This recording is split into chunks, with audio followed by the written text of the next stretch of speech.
Got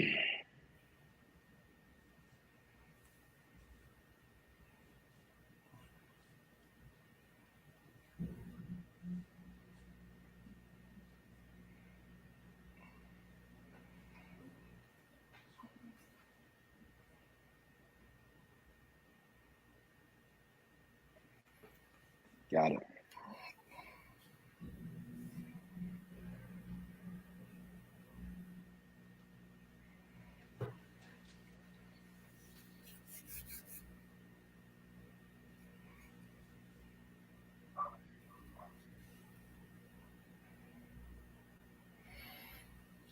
Five, four, three, two, one.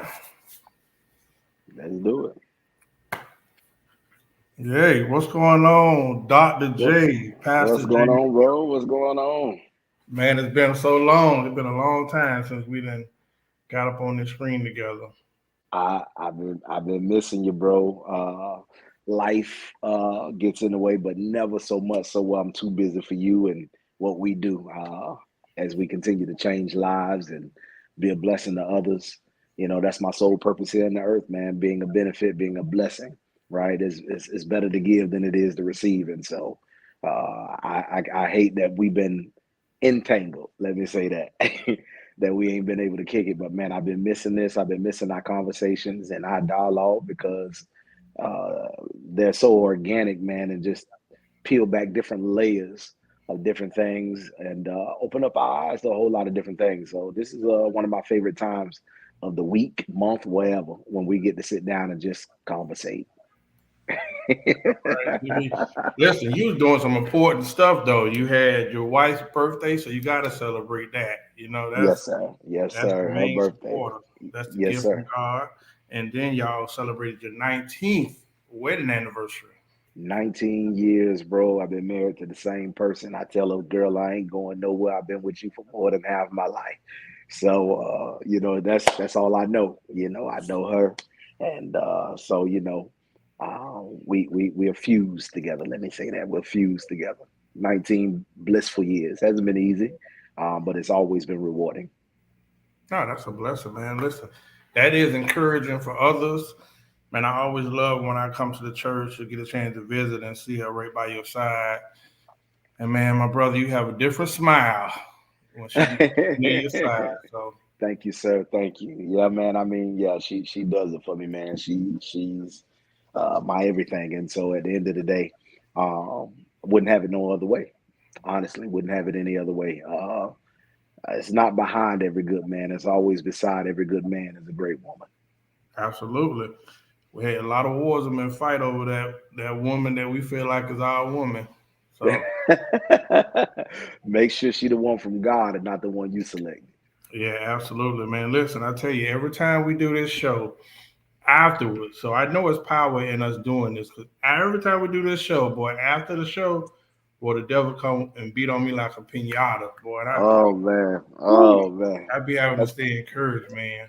that's because you tearing the devil kingdom down, man. So it's his retaliation against your purpose. It's his retaliation against you striking against him. So what better way than to try to come back and try to sneak attack you? Because he letting you know, okay, you hit me, I'm gonna hit you back. That's what that is. Yeah, It's to uh, be expected with the gift, man. You gifted. yeah, we're gonna talk about that tonight too. I'm hitting you with three quick ones tonight. Before we talk about anything else, man, I don't think we came from an era where there was a code, it was some decency, it was respect. So it's amazing when I see what unfolded in Chicago. So I didn't know what city that was to see this dude. I don't even know what age he was to strike this woman repeatedly on video while others watched, and then her 14-year-old son, defending his mother, fired two shots into his back, I believe, as he tried to flee. And I heard that the charges were dropped against the mother and the son, but man, to see a dude striking this woman like with no regard. I can't even fathom what it was about for you to put your hands on a woman like that. But man, I never thought I would start seeing stories like that so often, especially in Chicago. It's rough all along. What were your thoughts on that, bro? Man, I know that this is going to be a thin line, and people might not like my answer because of my platform or where I stand from week to week. But to see this guy cock back and Mm-hmm. hit her like she was another man was disgraceful. Yeah. Not only that, um, you know, I'm trying to be careful with my words here. Um, you have to understand he's a 32-year-old male, a father of twin girls, and the issue is you're hitting a grown woman like that.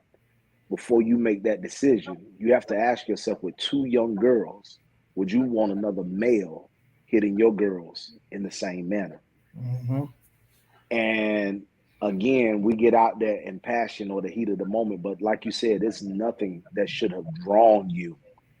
Nothing should have drawn you to hit a woman like that in her face repeatedly, Mm-hmm. in front of others. I'm disgraced in a couple of different manners. One, that he was a male hitting a female like that in public, but I'm even more disgraced at the people holding the cameras and the Mm-hmm. males that are walking away while this male beats on a female. You know what I'm saying? Where are the real men in that man in that time, man? I mean, the first thing that people want to do today is just record. You know what I mean? That was a woman who was in distress. Right. She literally was in distress against another male figure. And so this young boy who comes in is defending his mother, regardless of what she texted him or told him. You know what I mean? This woman probably feared for her life, as she should. Look what happened. You know what I mean? Look what happened. It's disgraceful to see a male get out there to do a female in that manner. It shouldn't have happened. I hate that he lost his life, but you have to be careful out here in these streets today and what you do. There's consequences for every action, for sure. Yeah. I always go back to those lyrics from Tupac said, if we don't be careful, we're gonna have a race of babies that hate the Hey, ladies. the ladies. Yes, Yeah, sir. man. Yes, sir. The cop back, yeah, it bothered me, man. Then I put a video up on today because you go watch it later. At the end of that video, it was a rat that ran in that whole video, bro. So Bro, I think I seen somebody tag you in it, but I ain't see the yeah, rat yet. it's But on I'm gonna my go back and have a baseline, look at it. And they out there eating hot dogs out of there too. bro. I'm talking about a big rat too. I'm like, I know somebody lost their life, but we got to double back on this rat that just seemed like he was comfortable in there, man. Um, it's uh, it's terrible, man. And it bothered me more than anything to see a male lay his hands Mm-hmm. on her, and somebody else needed to whoop him. But Yeah, I read a few stories that brother had a little trail, a little paperwork behind him. You know what I'm saying, doing some stupid stuff. super So stuff. again, we need to think before we act in any instance. But no way, in no shape or form, do I condone a male putting his hands on a female um, in that manner, especially at all. You know what I mean? But that was wrong. You have daughters, sir. You have to think about it. Now, granted, you got two girls that just lost their father. Yeah, You know what I mean? That's another sad part, and we sympathize with them, praying with them and for the family as well. I don't. I saw a young man defend his mom. yeah. That's what I saw. I saw a young man defend his mom.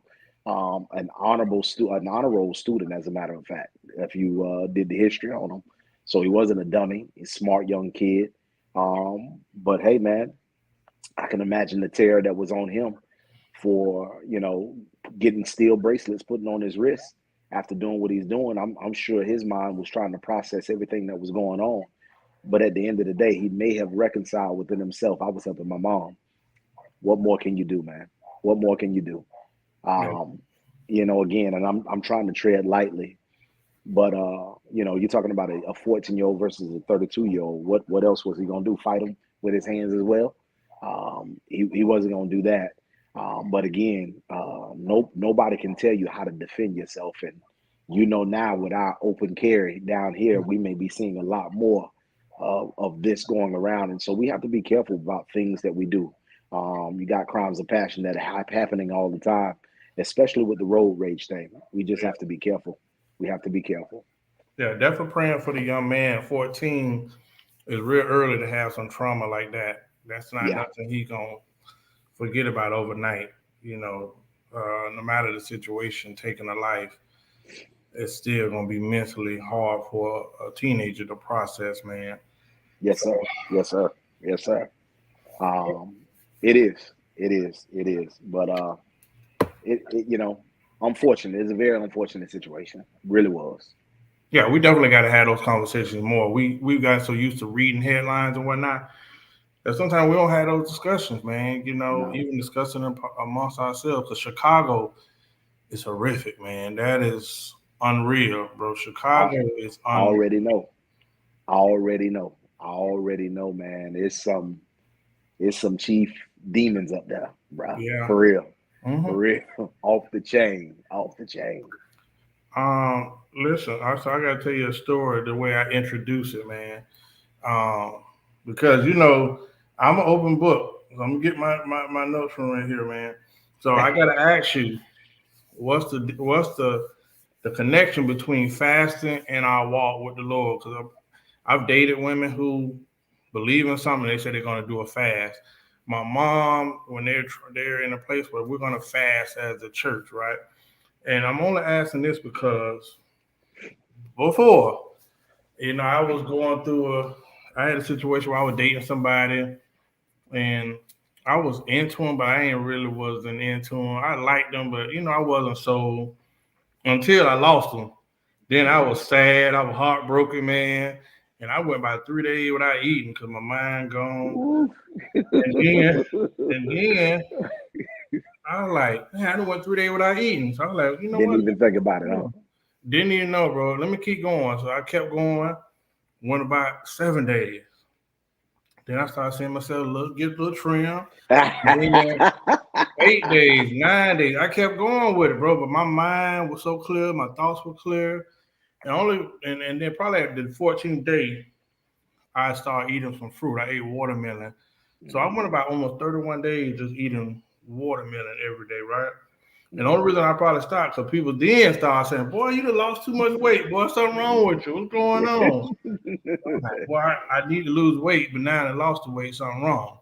But Yeah. I will honestly say, bro, during that time, my mind was clear, my thoughts was clear, and that was probably one of the biggest times. Even though I'm going through a heartbreak, I was praying more. I was focused. I ain't never felt like that. And I don't know why I can't do that easily now. Maybe it's the discipline aspect, but I could definitely see like, man, when I'm fasting or not eating all this junk, it just seemed to take me to another place. What's the connection between fasting and our walk with God?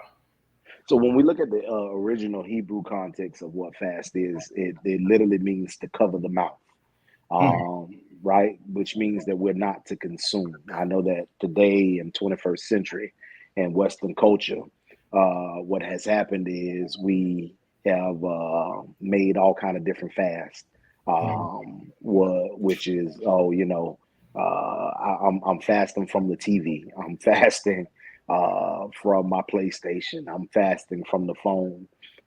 That's not a real fast. The real fast constitutes you covering your mouth or not consuming food either for a particular time or period that you stated or settled.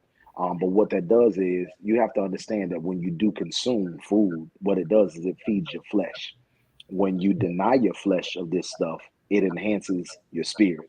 You get closer with God, right? But one of the major things that you need to understand is that while you're fasting, two things need to take place. One, you need to make sure that it is a time that you relegated for God, you and God time, right? But you mm. also have to pray. Fasting without prayer is just a diet. That's it. A lot of people get on that thing and they do it just to lose weight. But if you don't pray while you're doing it, all you're doing is a diet. You know what I mean? But this does bring you closer to God. This is why you're more focused because you haven't fed your flesh. Your flesh is not up, right? The spirit is willing, but the flesh is weak. And so the more we eat, the more we're feeding the flesh, and that's why you're not in tune necessarily with God on a day-to-day basis. And so when you do take some time and you start not consuming and you concentrate on the Bible and spending time with God and praying with God, you can hear from Him more clearly. And that's probably where your focus came in at. You solely want to put your mind on Him and look at it as, hey, I'm trying to get closer with God. Some people try to fast for certain outcomes. Sometimes this could be dangerous because when you only look to God or your faith in God is dependent on a certain outcome, then you lose your faith. It should not be about the outcome, it should be about the outlook. And so that is important as you get ready to sit down and you say, I'm getting ready to set aside this time to fast and ask God to intervene or do what it is. When we fast, we get closer to God for sure. I mean, there's certain things that you cannot do without prayer and fasting. As a matter of fact, I just preached this text yesterday in the book of Matthew or Mark. You know what I mean? The disciples could not cast the spirit or this demon out of this young boy, so the boy's father brings him to Jesus. Jesus, long story short, ends up doing it. The disciples come to Jesus. Jesus, how come we couldn't handle this demon? You sent us out to do this, this, this, and this. And he said, this kind, which lets us know there's a hierarchy. There's a certain type of spirit or a certain type of thing that we can't do without fasting and praying. Okay, interesting. Because hey, Pastor Jarrell, right? I'm glad you said that because somebody just said this: when you pray, ask God for the spirit of discernment. Now, I am PK, right? Yeah, And absolutely. I talk often about having discernment, right? And I can't explain it because that's one thing I probably never because I just can feel things. It's almost Hmm. like I don't even know how to explain it. Hmm. And I've had this conversation with some brothers that was outside the church, but discernment is a real thing. Hmm. But you don't hear too many people they talk about it and they use that term. But Hmm. what is discernment? Because a lot of people, I haven't seen a lot of people touch on it. So discernment is the deciphering of a thing. And if you really look at this biblically speaking, when people talk about discernment or I have discernment, what they're trying to go back to is one of the nine gifts that the Lord has left with us, right? And so the gift is actually called the Sure. discerning of spirits. Can you hear me? Yeah. Okay, so the gift is actually called the discerning of spirits. And what the Lord gave that to us for was to discern certain spirits that were in operation at the time you are either ministering or getting ready to pray or do whatever you're getting ready to do.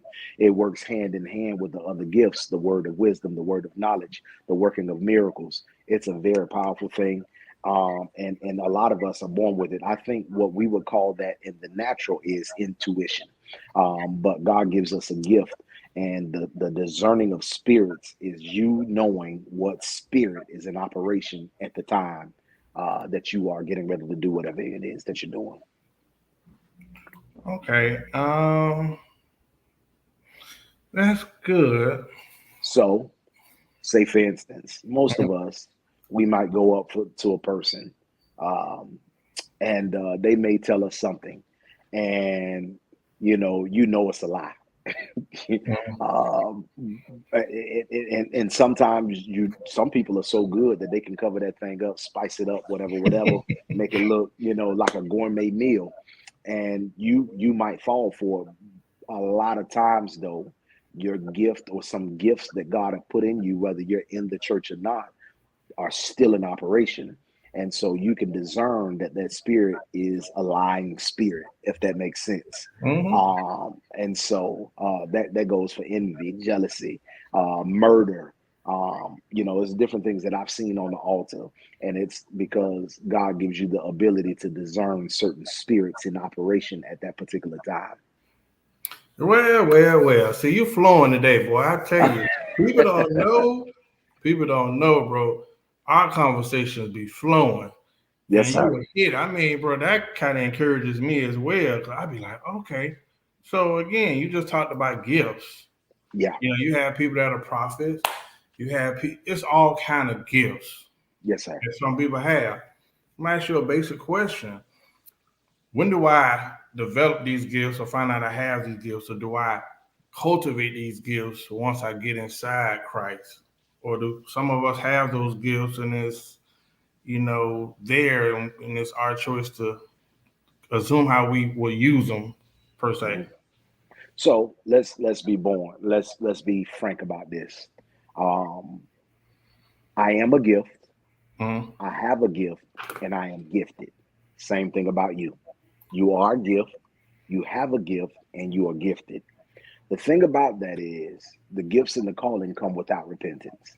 So it doesn't matter whether you step in the church or not. Most of us have gifts. The thing about it is some of us that are highly gifted. Let's go back to what you were saying, the prophetic, right? If you want to be prophetic or you have a prophetic anointing or something of that nature, it has to be uh, let me say, it needs to be trained. The gift needs to be developed. And a lot of times it's no different than you and I talking about our sons or our daughters, whether they're gifted in athletics or academics. We know to enhance their gift, we need to get them training. Am I right about it? Right. And so it's the same thing in the spiritual realm is that you may be a gifted individual. You might have a gift of prophecy, a prophetic gift, but a gift that has not been trained is more dangerous than anything. Mm. It's no different than me picking up a gun and never had shot a gun before, but I want to pick up a gun now and act like I can handle it. No, I can hurt myself and I can hurt somebody. And that's the same thing with being gifted. The gifts and the calling come without repentance. Now, whether you decide to get in the church and get that gift trained, that's on you. But a lot of us, I mean, come on, let's be for real. You've been in the music industry. How many of those boys R&B, they were in the church or should be in the church because they have a gift or an anointing to sing. And so whether they use it for the Lord or they do not, that's their choice because God is never going to force himself on anybody. Again, without repentance, God is not going to take it back. You're going to use it, but you're going to have to give an account for what you did with your gift when we get back to the Lord. And it's time to be judged. You know what's interesting? What you just said. That is a fact. Most of the most iconic singers, comedians, actors, and gifted people are sons of preachers or somebody that came up in the church, man. And Yes, sir. that is a true fact. I can name a few of them that Yes, we used sir. to call church boys. And then, they get on there, they go through the industry or whatnot, and guess where they end up? Yeah. Back in the church. Yes, sir. I've seen Yes, a few sir. people like that. I think I mean, John L. Jones is like that right now. yep. Yep. Yep. I wouldn't necessarily. I don't know, Pastor Derek, if I necessarily agree with if you don't lose it, you don't use it, you lose it. Because while I was in the world, if I can give you let me give you a confession here. If you got time, we got time. Yeah. So before I came to know what my gifts were or how gifted I was, we all had a little past. We were out there in the streets. And so it was a time where I was in a car. I was with some buddies down in Boynton Beach. And one of the buddies was, he was that dude. He was a big time dope dealer.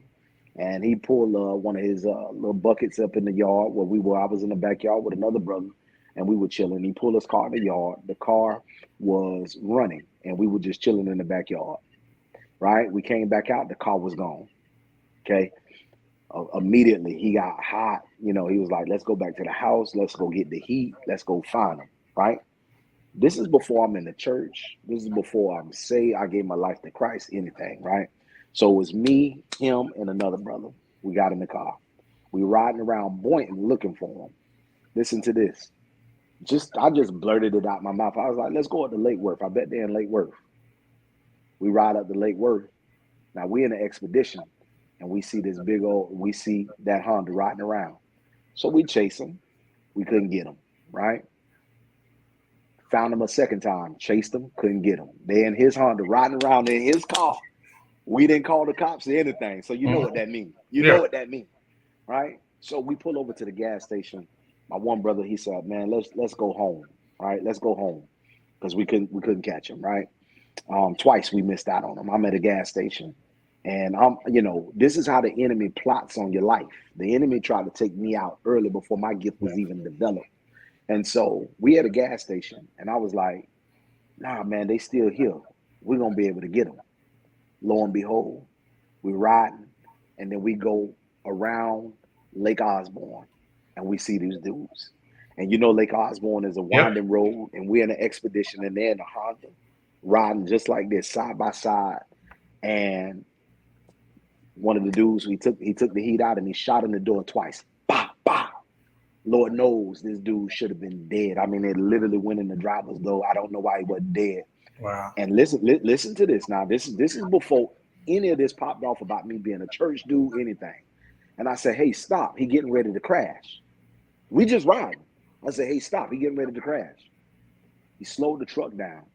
Man, lo and behold, he kept going, and he wrapped the car around one of those big old trees that's out there by the lake. One of Mm-hmm. those huge trees, the big trunks. Mm-hmm. Totaled the car, right?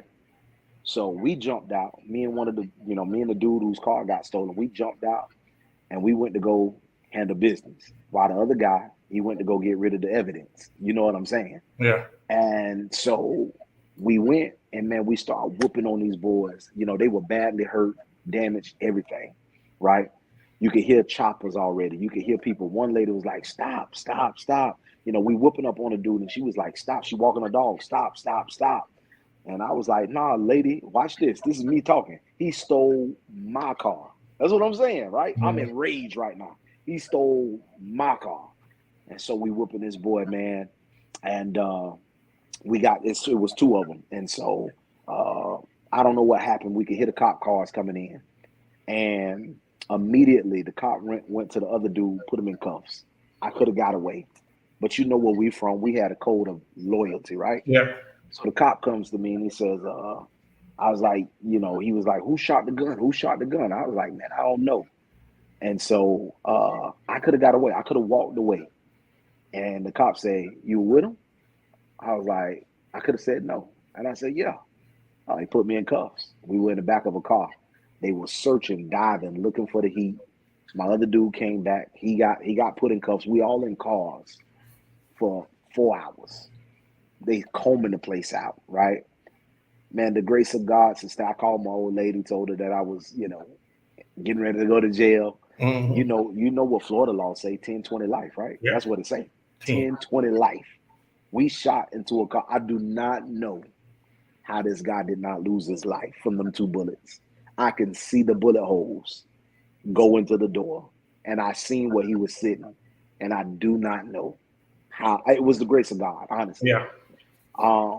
Long story short, man, loyalty kept me in the back of the car, not trying to be a snitch, but his cousin came out of the car, and he gave me this code. He said, let's go home.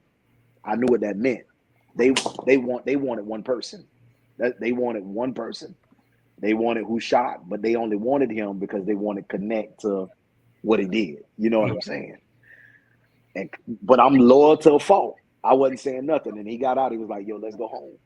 And they only wanted to know who shot the gun. And they already knew because they smelled the gun. They smell your hands Mm-hmm. for the gunshot powder or whatever. And I ended up going home. My point to you is, before I knew that I could hear the voice of God, or I could discern or call futuristic things, I was doing it even in a fallen state. So what I'm saying is, it wasn't until I got into the church and trained in my gifting that I was able to be a little bit better than what I was then. But what I'm saying to you is, not knowing that I had a gift, I was using a gift, but for the wrong reasons. You follow me? Bruh. And Yeah, I and and that, follow. and, that, and that thing didn't go anywhere. It stayed with me for life. I had been able to do stuff like that all my life and did not know why, until it is that I literally gave my life over to the Lord and started learning about the gifts and everything like that. So, yeah, you don't necessarily use them. You just need to decide who you're going to use them for. That's it. Kingdom of darkness or the kingdom of light.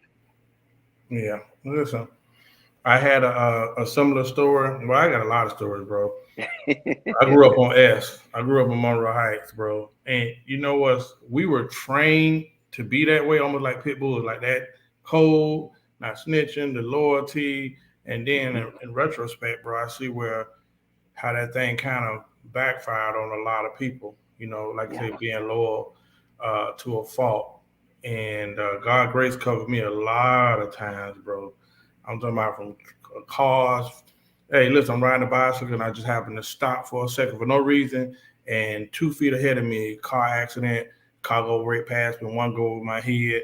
Bro, I can tell you a whole lot of situations where I look back and be like, ooh, yeah, yeah, yeah, yeah, yeah, yeah. But and yeah. even through all of that, for a long time, believe it or not, I still question, 'cause I was raised to believe in God and fear God, but it was a long time before I accepted that God was real, and that's just a being honest thing. That's a lot of us, man. Sometimes it's not until you have a real encounter Yeah, that a lot of us don't know, and sometimes it takes us getting in trouble for him to pull us out of trouble for us to know that hey, he is real. You know what I mean? And listen, that's usually how it happens for some of us. yeah, and a minute or less.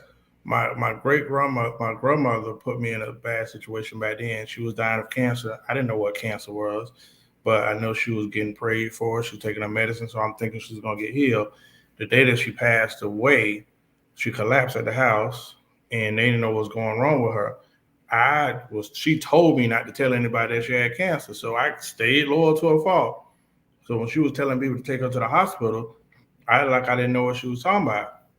She collapsed at that house. They transported her to the hospital. So now I'm in disbelief because I'm like, they said all the people that prayed for you say God was gonna heal you. Mm, So mm, now I'm confused. Like, what do you mean she's passed on? And while she mhm, was laying in the back, I said, Grandma, I said, if God is real, come back to me. mm, And then, bro, I tell mm, you a story, sum it up without going deep. Went to that same house and that same bed that she passed in. As soon as I laid in her bed, I went somewhere else. I had to tell this story to about 20 pastors over those years. And just like I went somewhere else, and I woke up just like this transition. It was my grandma standing over me, and she was like, "You made it, you made it." wow, And she was wow. reaching her hand out to me, and then I looked to my right and my left. I see a man in a black suit, a man on this side, and it was like a brightness that I couldn't even explain. You know what I mean? Mm, And and something told I got scared and I pulled back and I woke up like whoa. And I told the people the dream, and everybody was like, "Oh God!" And they told me if I would have touched their hand, I would have transitioned. So this is the story. Day of the funeral, we're going to the church where the funeral was. I look on the wall. The men that I've never met in my life were on that wall. One was Reverend Henley Sr. All the people mm, that's on this wall, the people in that dream was on that wall. Bro, almost passed out in there. I almost mm, passed out in there because I was like, never seen them in my life, whatever. But those people that was in that vision were right on the side of that bed, and that changed my life forever. So I asked her, like, if God is real, and voila, changed my yeah, life forever, bro. yeah. Gave you a whole nother perspective. Absolutely did. Yeah, That's crazy. yeah, yeah, yeah, yeah. Good stuff though, man. I mean, I had something very similar, but I didn't think that God wasn't real. It was at this time that my grandfather, back in 2010, he had passed. I told my wife we went to go see him in the hospital, and I got a call while I was in a church service, as a matter of fact, that I needed to get to the hospital to see my grandfather. And so I went there. They didn't want to let me up. I said, "Hey, let me see my granddad." Whatever. One time. And so as I go up there and I see my granddad on this ventilator, I um, I just prayed with him. And when I got out of the hospital, I told my wife, I said, "Hey, granddad and I coming home." And a day later, 2 days later, he transitioned out. Wow. Um, the good thing though, they had asked me to do his eulogy. This before I really was preaching. You know what I'm saying? And so I was in the bed with my wife, and I started hyperventilating. I was out, but me and my granddaddy was standing face to face like this. Mm, And she woke me up and asked me, "Was I all right?" But my granddad came to me and said, "Take me home, son." That was his words. boy. and she woke me up, but I was hyperventilating. So we were like this, you know. Um, and yeah, some of those things, some of those stories have changed my life forever. So I do know that God is real, not just based on other people's testimony. I have my own. You know what I mean? Yeah, I think that's a big point in anybody's life. Once you get to that moment where you actually believe and know that God is Yeah, real. So yeah, interesting, man. yeah. Let me switch gears before we get up out of here, man. Okay. Bro, all the time you hear people say, "Look, I know they look at your life, bro," and you gonna hear somebody say, "Boy, I wish I was you," or "Boy, you got it made," or "Boy, it must be nice to be Dr. J." You know what I mean? Yeah. And I always had problems with that because I didn't identify early. I have a problem trying to understand jealousy. Mm, I'm a person, bro. I do stuff for the cause. You know what I mean? hmm And when I can identify somebody that I love, somebody I would die for, I'm close to, once I do hmm discern or see that they have jealousy in them for mm, me, mm. man, it's disheartening. You know what I mean? Yeah. And it's tough to fathom because I've had people. I had a friend that was with me almost every day, and God started making me see the darkness. Like this person really didn't like you. This person's gonna kill me, and it ended up being revealed like this person couldn't stand me, but it kept me near for opportunity. Yeah. And it was amazing to me because I had a fight one day in the streets with somebody who was a known killer, and I couldn't understand why he hated me so much until we had a conversation later. And what bothered me about the jealousy was the things that he hated me for were the things that he could achieve. Like everything he talked about were the same things that if he actually put effort into, he could have, you Yeah. know. And it seems so small to me, the mind of that. You know, Yeah. Yeah. my partner told me like, "Yeah, bro, I see you. You know, with you and your kid's mother, man. You going to work every day, blah blah blah." And I'm like, "Bro, you hate me for that?" That same brother, I got him a job at a concrete place, making more than I was making. Brother worked there for a week and a half, and ended up quitting. Then he got arrested for murder. Bro, jealousy. I don't comprehend it. What does that Bible say about jealousy, man? Because it's for a person that loves people, it's hard to grasp that somebody could be jealous of you and they ignore all the things you've been through, all the hard work you didn't put into yourself, or even the fact that like they never take time to ask you about your journey. Mm. But so one of the Ten Commandments says that you shouldn't covet your neighbor, right? And one of the things that covet is, you want something that somebody else has. Mm-hmm. This is what jealousy is. It's a sense of resentment, bitterness over something that somebody else has. And at the end of the day, uh, I just got finished talking about this about the science of impartation in our Bible studies. And impartation is the transferring of spiritual things, spiritual concepts. Impartation can take place with you and I just sitting here conversating. It takes place when you're in proximity with somebody. This is why you can be near a female or a male, and that person may be angry all the time, and you come away and you wonder why you mad for some reason because there was a level of impartation that took place. And so, a lot of times, what we don't understand is that the way that we were meant to be, God placed us in the garden or your garden to be tilled. We were born to be relational, right? We were made to be relational. This is why God said it's not good for man to be alone. He wasn't just talking about a female being there or just having animals to name and trees and stuff to name. We were made to be relational. And because we were made to be relational, a lot of times, in order for us to get to our next level, what God has done was He puts your next level or locks your next level in somebody who is where you want to be. Watch this. The issue is, though, whenever there is jealousy, what you do was God intended for that connection to be poured into you so that you can unlock your next level. The issue, though, is when you allow jealousy to come in, what you do is you sever the connection. And a lot of times, a lot of guys don't even understand that God places people in our lives for the sense of getting you to your next. Mentorship, we call this mentorship. We call this spiritual fathers and spiritual mothers. We do things like that. My homeboy, who is successful in his own right, maybe God has him around to show you or to impart in you some different things for you to achieve another level of success.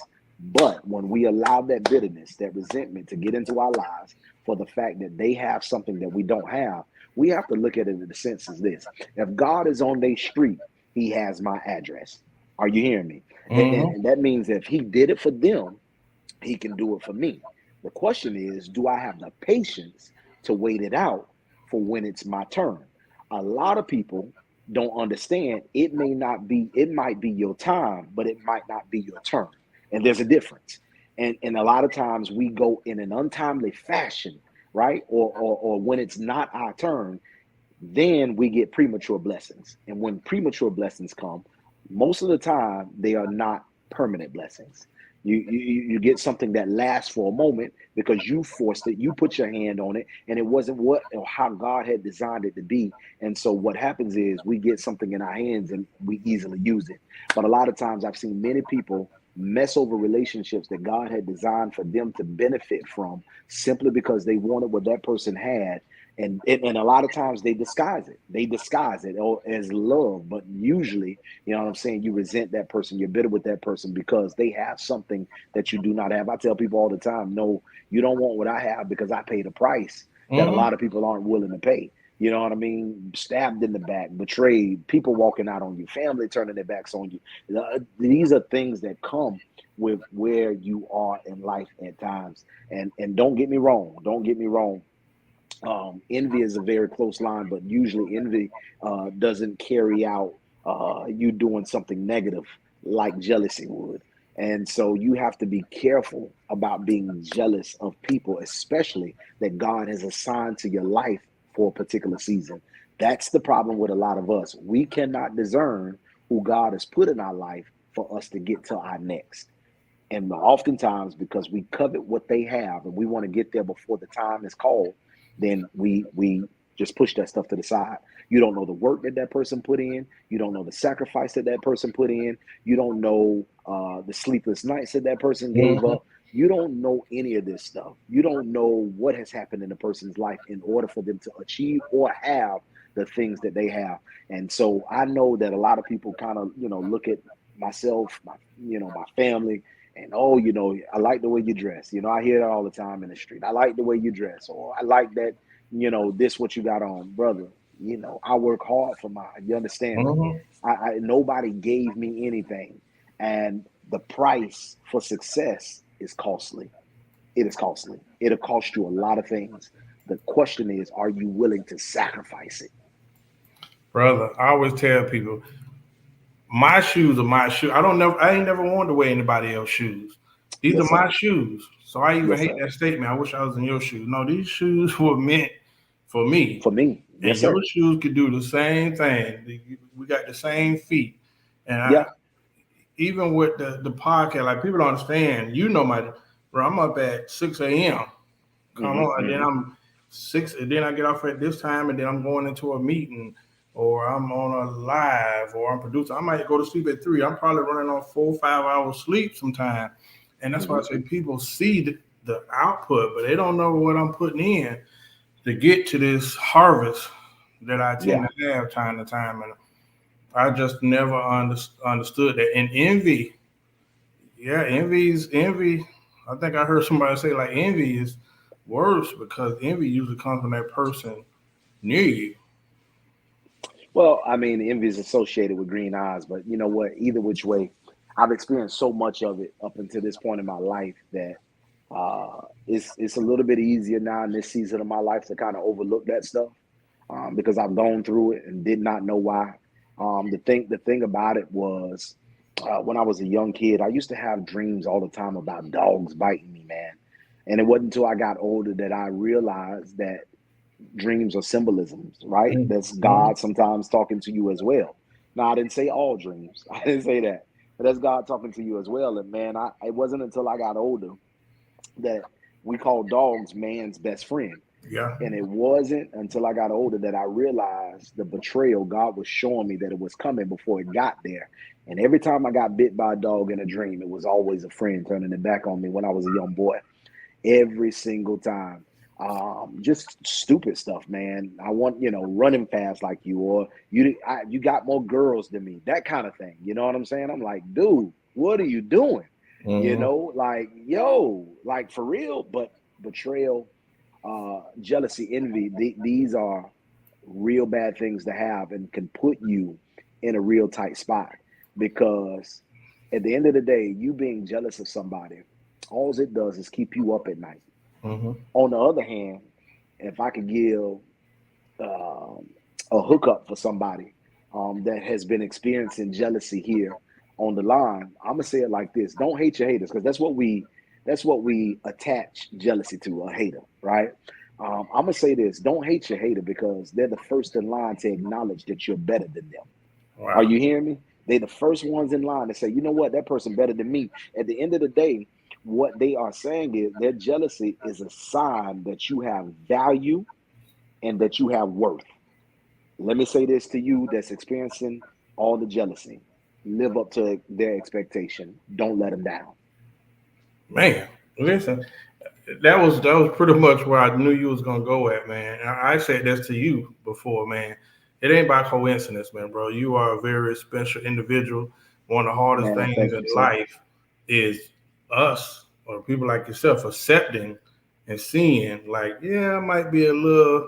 God might see me. I might have a little special gift to me. It is a role that I have to play in this, or it's my journey is a little different. That leadership Yeah, in you, whether it's so yeah, bro. That's one of the hard things as well is realizing, yeah, I got a different walk from everybody else, and yeah. God really needs me to acknowledge it to help Him. I mean, I can't help Jesus, but to make sure I'm in place for others. Man, I tell you, man, again, yeah, I'm just on that, man. I'm not going to disappoint my haters because I came from the gutter, man.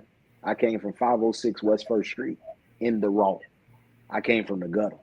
And you know what I mean? My grandma worked three jobs to make sure that I could wear a pair of Nikes to school. You understand what I'm saying? And so a lot of people ask me about my little foot fetish and my shoe fetish or whatever, whatever. Not a foot fetish. I don't have a foot fetish. I'm sorry. Shoe fetish. Sneaker And here. and and I tell people, I've slowed down a little bit more in my older age, but I tell people all the time, those shoes that you see me with are shoes that I desired as a young boy and could not afford to get them. And so when the Lord blessed me that I had my own, I was able to go back and to get everything that I missed from a young boy. Man, we were so broke, bro. I went to a private school for the first 5 years of my life, and a lot of people don't know I had a good friend, bro. And he let me wear his Jordans, in school, while he took my Payless Jordans and put Dang. them on. Man, when I look back on that, man, and he let me take him home, man. Let me take him home, let me wear him while he was wearing my Payless shoes to a private school. You understand what I'm saying? And so that same very pair is my favorite pair today. But those are the things that I was able, when God got brought me up, I was able to go back. See, people don't know about the part where we struggled and could not. And I was wearing Payless shoes and going to a private school with a bunch of rich folks. You know what I'm saying? Looking and feeling like an outcast. But God saw me through, and so that's why I wear what I wear today. That's why I do the things that I do today, because I'm able. God has given me the grace to do so. So some people might say, well, just because you have it don't mean you got to go do it. You're right. I do it with wisdom. If it's gonna break me or break my family, I would never. But if I'm able to, and it's something to treat myself, I'll do it every now and then. I do Bro. All right, listen, I got you on here. Usually we 30 minutes, but we near an hour, man. And bro, I'm just thankful for you. Like I always say, man, you just watching you serve the community and everything. Every time I talk to you, you always talking about everything you always talk about is about helping somebody else. When you get excited about feeding the community, or when you talk about Bible study, or when you're dropping gems on the podcast, or when you inviting people to prayer. I told you I came to service that day, and the message was good, but man, that prayer service was beginning worship service. I was like, okay, you, Yeah, you got yeah, something in man. there, man. Yeah, Early man. morning. We don't start no service without prayer, man. None, not one. And we have prayer services in the middle of the week as well. So yeah, yeah, Yeah, yeah. definitely get you primed up before the message, man. Yeah. So I do enjoy when I can make it there, man. And I'll tune in live to watch it, man. I'm very honored to have your friendship, man, and I appreciate everything that you do, man. You got a word or closing comment for the people that's out Absolutely. there? Absolutely. If I can sum up everything that we talked about tonight, all in one um quick word for everybody here. When God wants to bless you, He puts somebody in your life. When the enemy wants to destroy you, He'll put somebody in your life. What we need to understand is that your discernment affects your direction. You need to make sure that you can discern the voices that you allow to influence you in this particular season. Everybody ain't against you. Some people really want to hate you or help you. So don't give up. Keep looking up. God wants to give you the divine hookup. Peace. Bro, thank you as always, and yeah, I definitely chop these up, man. We get off of here. When we get offline, bro, I start seeing those numbers climb up, and I reached. We had somebody that reached out to us on a show from Japan. And I said Wow. maybe it's a spam person. But nah, bro. Wow. I got people in Wow. the Philippines, Japan that have reached out Wow. and see our segment. So That's a keep it, blessing, man. I'm all for you, man. I value our friendship as well, and I support the Black Friends podcast as well. I saw Zay this weekend at a wedding, and so good seeing that brother. It's been a minute. When you gonna have me, Chris? When you gonna have me? You ain't invited me on. I guess I ain't worthy. You know, I'm waiting for the invitation, bro. But well, I they're gonna love to be on with you guys, and we can sit it down and chop it up, man. Y'all love you guys' conversation and how organic it is, and it blesses people as well. So keep doing what you're doing, man, and more blessings, more grace to you. Until you say tonight. we'll schedule it, Chris. Oh man, more grace to you and the brothers, man, on the podcast as well, man. All right. Thank y'all for checking us out for another episode of Pastor Jamian and me. It's always bigger than us. All right. Yes, sir. Yes, sir. Later.